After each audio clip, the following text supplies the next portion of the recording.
Last week, we took especially a look at fear not, which if you notice with the hymn that we just sang, fear not, little flock, fear not, the Lord is with us. The Lord will watch over us. He has and will continue because of his love towards us. That's what we just sung in that hymn, Fear not for what God has done for us. We might then go to the next step. Fear not. But why? Why should we not fear?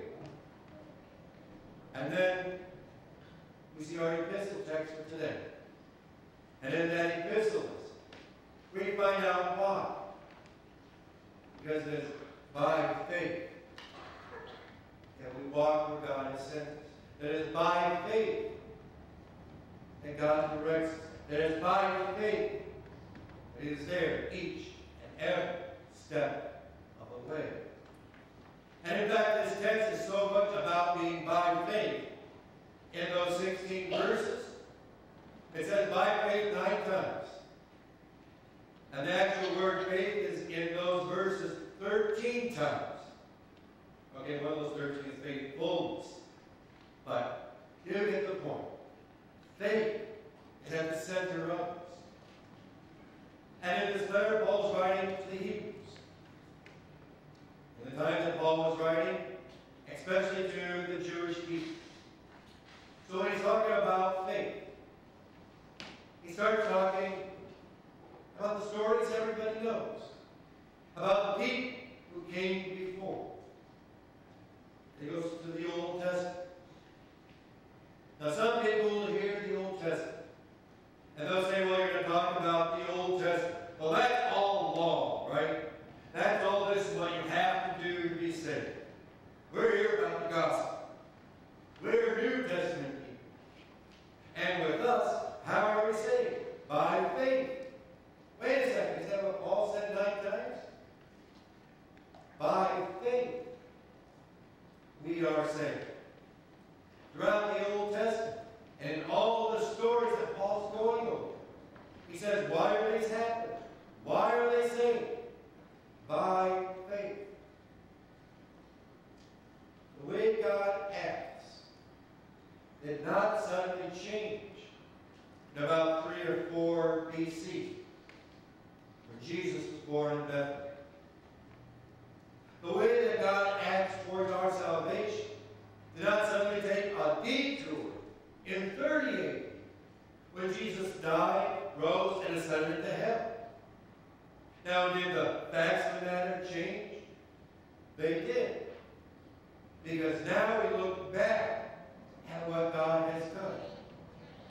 The people of the Old Testament, they were looking forward to what God would do.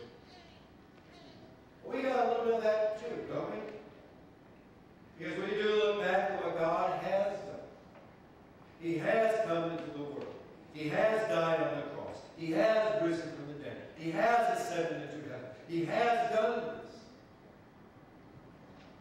But we also look forward by faith, don't we?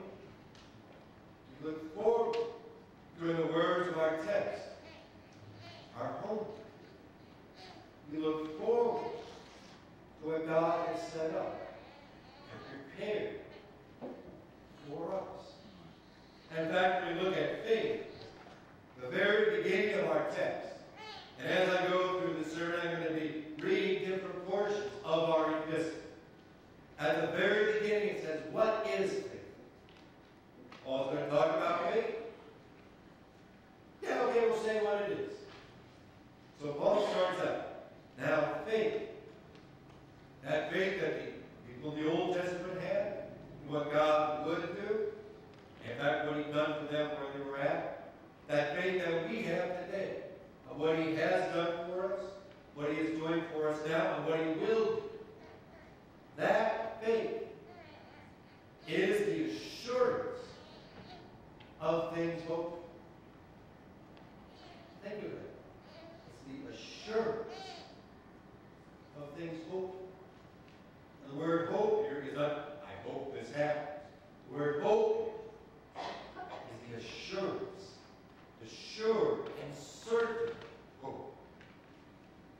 are assured of what God has done. We are assured of what He is doing. We are assured of what He will do for us. That is faith. Faith is the conviction of things not seen. Faith is not a, well, you know, this is going to happen, right like that. Faith is a conviction. That's a strong word, isn't it? That by faith that is our conviction in what Jesus has done, even though we have not seen it. We weren't there at Bethlehem, were we? We weren't there when we saw the angels come to the shepherds. We weren't there to see the newborn babe in the manger. But we are convicted that happened. There's faith. We weren't there to see Jesus die on the cross, to see the nails put into his hands and his feet, to see the spear go into his side. We didn't see them, but we are convicted that took place. There was faith. We can't see our homeland in heaven. We can't see what heaven will be like. We can't understand completely what it's going to be like when sin and all that separates us from our God is removed. But we are convicted. That is what God is doing, preparing, and has in store for us. That is faith. That is the faith that God's given to us. And He gave to the people the Old Testament Scriptures.